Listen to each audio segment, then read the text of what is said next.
ہم نے تم سے پہلے جو رسول بھی بھیجا ہے اس کو یہی وحی کی ہے کہ میرے سوا کوئی خدا نہیں ہے، کوئی الہ نہیں ہے، پس تم میری ہی بندگی کرو، میری ہی عبادت کرو. ہر پیغمبر نے آ کر یہی ایک بات کہی لوگوں کو، اور اسی کے لیے پیغمبر مبعوث کیے گئے، اسی کے لیے انسان تخلیق کیے گئے. اور اگر انسان اس کام کے بغیر دنیا سے جاتا ہے تو کامیاب ہو ہی نہیں سکتا.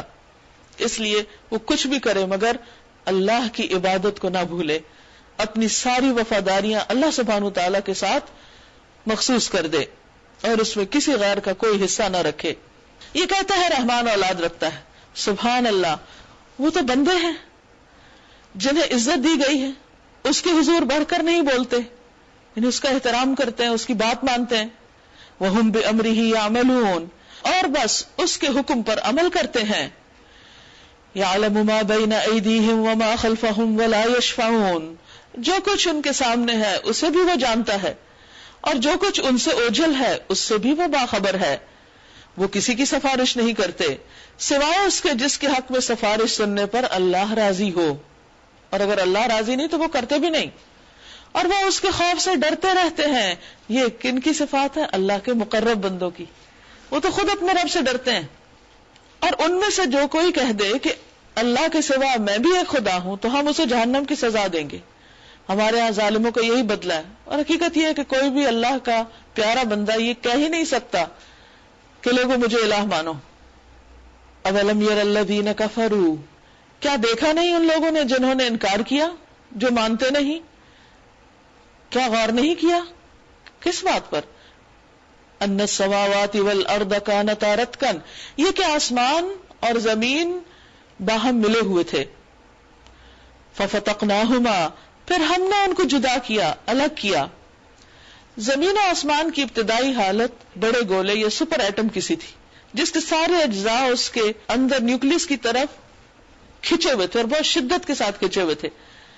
پھر کہا جاتا ہے کہ ایک شدید دھماکے سے وہ پھٹے اور باہر کی طرف پھیلنے لگے. پھر جب اللہ چاہے گا تو واپس ان کو اپنی اصل پر لے آئے گا.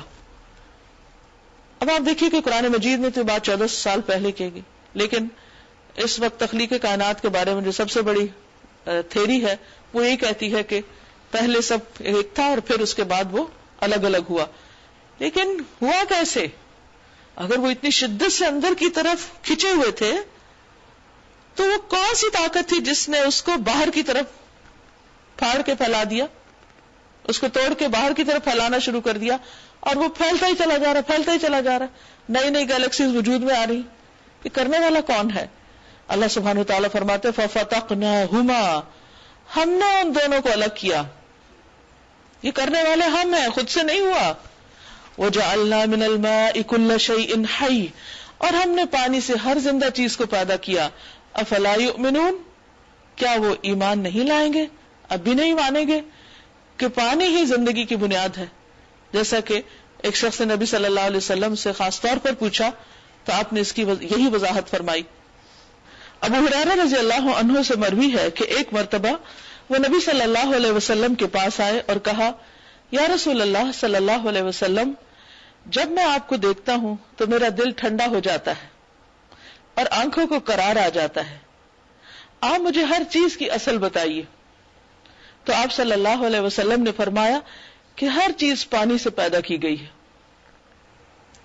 وَجَعَلْنَا فِي الْأَرْضِ رَوَاسِيَ أَن تَمِيدَ بِهِمْ، اور ہم نے زمین میں پہاڑ جما دیے تاکہ وہ انہیں لے کر ڈھلک نہ جائے، اور اس میں کشادہ راہیں بنا دی.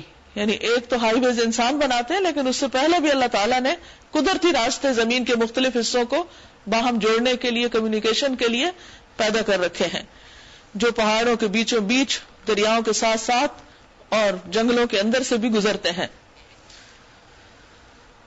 شاید کہ لوگ اپنا راستہ معلوم کر لیں. یہ ذو معنی فکرہ ہے، یعنی ایک تو دنیا میں زمین پہ چلنے کا اور اپنی منزل تک پہنچنے کا راستہ، اور دوسرے یہ کہ اللہ تک پہنچنے کا راستہ. اور ہم نے آسمان کو ایک محفوظ چھت بنا دیا، مگر یہ ہے کہ اس کی نشانیوں کی طرف توجہ ہی نہیں کرتے. یعنی کتنے شہاب ثاقب گرتے رہتے ہیں اور کتنی ٹوٹ پھوٹ ہوتی رہتی ہے، لیکن سب چیزیں زمین پہ نہیں آتی. اللہ نے ایک غیر مرئی چھت ایسی بنا دی بیچ میں کہ وہ فضا میں ہی ختم ہو جاتے ہیں.